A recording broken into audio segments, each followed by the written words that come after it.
Vous apprenez avec Sensor Studio. Récemment, Israël semble s'être fixé pour objectif d'occuper complètement la bande de Gaza et se prépare à lancer une opération militaire de grande envergure. En même temps, Israël exerce également une pression sur Hezbollah, cherchant à modifier la situation au Moyen-Orient, selon ses propres intérêts. Aujourd'hui, nous allons approfondir ce sujet. Israël a aussi fait face à d'importantes difficultés diplomatiques sous la pression européenne. Mais récemment, un attentat suicide du Hamas a permis à Israël de se redresser. Le Hamas a diffusé des vidéos montrant des otages israéliens très maigres, côtes apparentes, et des enfants palestiniens souffrant de malnutrition.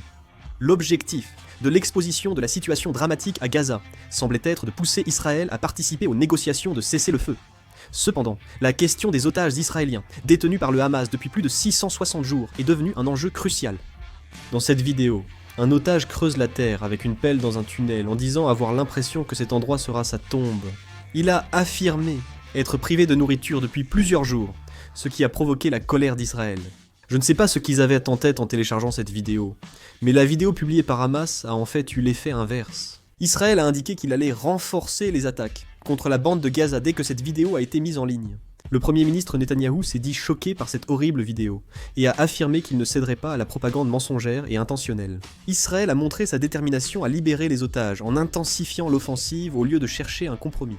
Israël n'avait qu'un seul objectif, la destruction totale du Hamas, la libération des otages et la démilitarisation de la bande de Gaza. Suite à la publication de cette vidéo, le Premier ministre Netanyahou a immédiatement décidé d'élargir l'opération militaire lors d'une réunion du cabinet de guerre. Jusqu'à présent, Israël négociait un cessez-le-feu avec le Hamas, sous médiation américaine, sans réel progrès. De plus, le Hamas a tourné une vidéo de propagande avec des otages israéliens, aggravant la colère d'Israël. Les négociations étaient bloquées. Le Hamas a affirmé qu'il ne désarmerait pas tant que l'État palestinien ne serait pas établi. Le Hamas a déclaré dans un communiqué le 2 août qu'il ne renoncerait à ses armes que lorsque serait établi un État palestinien indépendant et pleinement souverain. Cette déclaration a été publiée lors de la visite de Steve Witkoff, envoyé spécial du président américain Donald Trump pour le Moyen-Orient, en Israël et à Gaza. Israël exige le désarmement du Hamas et la libération des otages pour une trêve, mais le Hamas refuse et utilise même les otages pour sa propagande vidéo, loin de les libérer. Il semble qu'Israël prévoit que les négociations vont échouer. Il semble que les États-Unis réagissent plutôt positivement à l'idée d'une occupation totale de Gaza. Le président Trump a éludé une réponse précise sur une éventuelle occupation de Gaza par Netanyahou, déclarant que c'était une décision qui appartenait à Israël. Le 5 août, le président américain Donald Trump a déclaré aux journalistes « Nous essayons de fournir de la nourriture aux gens, mais pour le reste, cela dépend d'Israël. » De plus, plusieurs médias analysent que jusqu'à présent, les États-Unis freinaient Israël, mais qu'à présent, ils ne semblent plus vouloir le faire. Ainsi, il semble que ces actions d'Israël pourraient s'intensifier davantage. L'armée israélienne occupe actuellement 75% de la bande de Gaza. Cependant, le vrai problème est que l'état-major israélien semble s'opposer à l'occupation totale de la bande de Gaza. L'armée israélienne a déclaré qu'il faudrait au moins 6 divisions supplémentaires pour mener une nouvelle opération terrestre de grande envergure dans la bande de Gaza. De plus, comme la guerre dure déjà depuis 2 ans, il y a beaucoup de réactions sceptiques au sein même de l'armée. Malgré une occupation complète de la bande de Gaza, des inquiétudes subsisteraient quant à la sécurité des 20 otages restants, et la vérification de toutes les infrastructures prendrait des années. C'est pourquoi ils s'opposent à une occupation totale de Gaza. De plus, l'opposition à la guerre atteint son paroxysme en Israël même. Lors de chaque opération militaire d'envergure, l'armée israélienne mobilise les réservistes. De plus en plus de personnes sont réticentes à quitter leur quotidien pour rejoindre l'armée en tant que réservistes mobilisés. 600 personnes, dont d'ex-chefs du Mossad et des hauts gradés de l'armée israélienne, ont écrit au président Trump pour qu'il fasse pression sur Israël afin de stopper la guerre à Gaza. Des militaires en service et retraités ont critiqué la guerre dans la bande de Gaza, affirmant qu'elle avait débuté comme une guerre défensive légitime, mais qu'elle n'avait plus de légitimité ni de justification stratégique. Ils ont aussi exprimé leur mécontentement, se demandant pourquoi la guerre devait continuer malgré l'atteinte des objectifs militaires. De plus, le coût économique est aussi immense. On estime que rien que pour l'opération de chars de Gideon, commencée en mai, cela coûtera 10 000 milliards de wons. Et avec la mobilisation des réservistes qui s'était passée de 50 000 à 100 000 hommes, les coûts devraient encore augmenter. Même si Israël est un État juif, il s'agit d'une structure qui entraîne inévitablement des charges à court terme. Malgré cela, le Premier ministre Netanyahou envisage d'étendre la guerre dans la bande de Gaza. Lors d'une réunion, le Premier ministre Netanyahou a annoncé qu'il tiendrait une réunion du cabinet de sécurité dans 2 semaines pour discuter de l'orientation des opérations militaires dans la bande de Gaza. Il semble vouloir limoger les militaires opposés à l'élargissement de la guerre, cherchant à poursuivre son expansion à tout prix. Bien sûr, cela ne signifie pas que tous les citoyens ont une opinion anti-guerre, c'est certain. D'après un sondage de l'Institut israélien pour la démocratie fin juillet, 70% des personnes de gauche s'inquiètent personnellement de la famine dans la bande de Gaza, contre 32% des centristes et seulement 6% des conservateurs.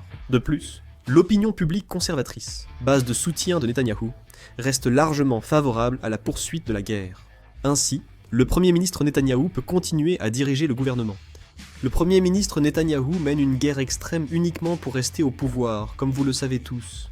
Pour le Premier ministre israélien Netanyahou, la guerre est simplement un outil de survie politique. Par le passé, le Premier ministre Netanyahou a également lancé des opérations militaires lors de crises politiques pour détourner l'attention du public. Aujourd'hui, Netanyahou fait face à la plus grande tempête politique de sa carrière. Récemment, le Premier ministre Netanyahou a limogé abruptement Gali Baharav Miara, la procureure générale d'Israël supervisant l'enquête et les poursuites pour corruption à son encontre. Cette décision de Netanyahou n'est pas un simple remaniement du personnel, mais une tentative de dissimuler ses propres accusations de corruption. Depuis 2020, le Premier ministre Netanyahou est officiellement inculpé pour abus de confiance et corruption, et est actuellement jugé. Mais dernièrement, la situation lui est de moins en moins favorable. L'opinion publique nationale et internationale lui tourne le dos, et les conflits avec ses partenaires de coalition s'accentuent. Mais la guerre est justement un bon moyen de surmonter cette crise. Il est certain que la guerre a éclaté, à cause des actes terroristes du Hamas. Mais si cette guerre se prolonge, l'opinion publique se concentre sur la sécurité, et il est rare qu'un gouvernement vacille en pleine crise sécuritaire. C'est précisément ce point qui a été visé. Ainsi, la guerre actuelle est largement considérée comme rien de plus, rien de moins qu'un moyen pour le Premier ministre Netanyahou de maintenir son pouvoir. Bien sûr, on ne peut pas nier que la sécurité d'Israël s'est renforcée parce qu'il a frappé tous les pays voisins. Israël a aussi pressé le Liban d'exiger le désarmement du Hezbollah. Ce dernier a accepté un cessez-le-feu avec Israël en novembre 2024, en continuant le conflit contre Israël et en raison des attentats suicides. Ils ont subi de lourdes pertes. Le Hezbollah a vu son influence diminuer au Liban. Les États-Unis et le Liban tentent de le désarmer, sans progrès significatif. Joseph Aoun, président libanais, a exigé officiellement le désarmement du Hezbollah. Lors de son discours pour la journée des forces armées, le président libanais Joseph Aoun a appelé toutes les organisations armées, dont le Hezbollah, à déposer les armes et les remettre à l'armée. Il a déclaré que l'autorité du Liban s'étendrait à tout le territoire national, dans le but de restaurer la confiance internationale. Israël continue de faire pression sur le Liban, déclarant qu'il mènerait une opération militaire si le Hezbollah ne se désarme pas. Le problème, c'est que le Hezbollah ne se laisse pas faire aussi facilement. Naïm Qassem, en chef du Hezbollah, a affirmé que ceux qui réclament le désarmement du groupe, au Liban ou à l'étranger, ne font que demander de céder les armes à Israël. Il a ainsi exprimé son refus catégorique de capituler face à l'État hébreu. Le Hezbollah a aussi affirmé qu'il ne déposerait pas les armes, devant continuer à faire face aux attaques israéliennes. Il a également menacé de lancer une nouvelle guerre si Israël engageait une attaque de grande envergure contre le Liban. L'armée israélienne maintient 5 avant-postes dans le sud du Liban et n'a pas encore entamé son retrait. Le Premier ministre Netanyahou, en crise politique à cause d'une enquête pour corruption, pourrait attaquer le Hezbollah s'il continue sur sa lancée. Malgré une influence réduite, le Hezbollah demeure une force puissante au Liban, rendant la situation délicate pour le pays. Le Liban est pris entre deux feux. Une pression continue sur le Hezbollah pourrait déclencher une guerre civile, mais sans désarmement, le pays risque une invasion israélienne. Le Liban se retrouve dans une impasse, incapable d'avancer ou de reculer. La situation au Moyen-Orient, impliquant Israël, le Hamas et le Hezbollah, est actuellement très instable et imprévisible. Malgré les doutes persistants sur les véritables raisons de la guerre par rapport aux justifications officielles, il est crucial d'analyser plus en détail la nature réelle de ce conflit. Nous devons continuer à suivre la situation. Dès que de nouvelles informations seront disponibles, je m'efforcerai de produire et publier rapidement une nouvelle vidéo. Quelle est votre opinion actuelle sur Israël ? Partagez votre avis en commentaire.